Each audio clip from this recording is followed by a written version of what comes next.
একটি স্বচ্ছ আলোচনা প্রক্রিয়ার মধ্য দিয়ে এই জায়গায় উপনীত হয়েছে যে কোনো ব্যক্তি জীবৎকালে কেবলমাত্র 10 বছর বাংলাদেশের প্রধানমন্ত্রী থাকতে পারবেন। বাংলাদেশের বাংলাদেশের নির্বাচনের জন্য নির্বাচন কমিশন আছে। নির্বাচন কমিশন নিয়োগ করেন কাগজে কলমে রাষ্ট্রপতি। এখন রাষ্ট্রপতি কাকে নিয়োগ দেবেন?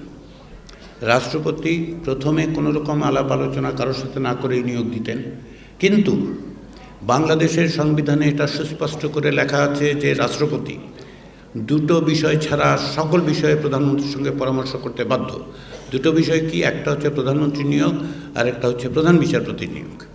অর্থাৎ রাষ্ট্রপতি যখন নির্বাচন কমিশন নিয়োগ দেন তখন প্রকৃতপক্ষে তিনি প্রধানমন্ত্রীর সাথে কথা বলতে বাধ্য, এবং এই বাধ্যতার সবচেয়ে বড় উদাহরণ হচ্ছে এক পর্যায়ে রাষ্ট্রপতি নির্বাচন কমিশন নিয়োগের জন্য একটা সার্চ কমিটির বিধান তৈরি করলেন, যে সার্চ কমিটি করা হবে, তারা রাজনৈতিক দলগুলোর কাছ থেকে নাম নেবেন, আলাপ আলোচনা করবেন এবং তার ভিত্তিতে রাষ্ট্রপতি নিয়োগ দেবেন।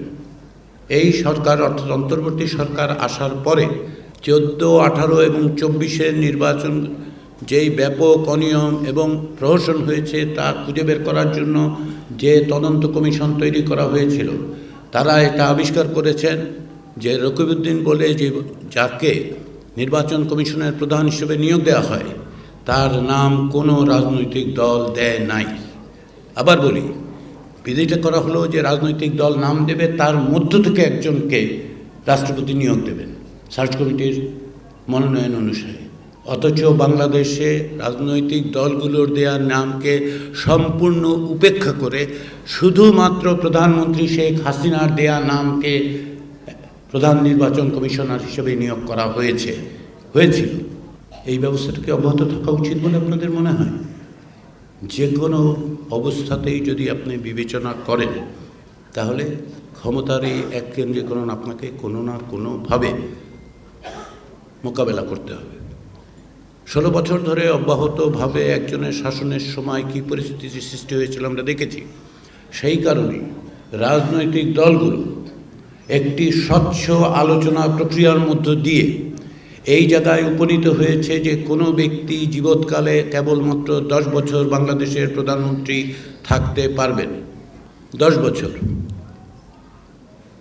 এটা জাতীয় ঐকমত্য কমিশন তো চাপিয়ে দেয়নি, এটা রাজনৈতিক দলগুলো 30টি রাজনৈতিক দল এবং জোট প্রকাশ্যে টেলিভিশনে প্রচারিত হচ্ছে এরকম আলোচনার মধ্য দিয়ে এই জায়গায় উপনীত হয়েছে।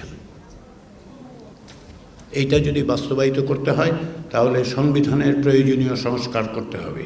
সংবিধানের প্রয়োজনীয় সংস্কার নিশ্চিত করতে হলে আমাদের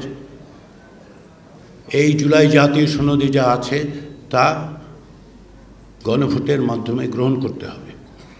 রাজনৈতিক দলগুলো এই বিষয়ে একমত হয়েছেন যে বাংলাদেশে তত্ত্বাবধায়ক সরকার ব্যবস্থা ফিরিয়ে আনতে হবে।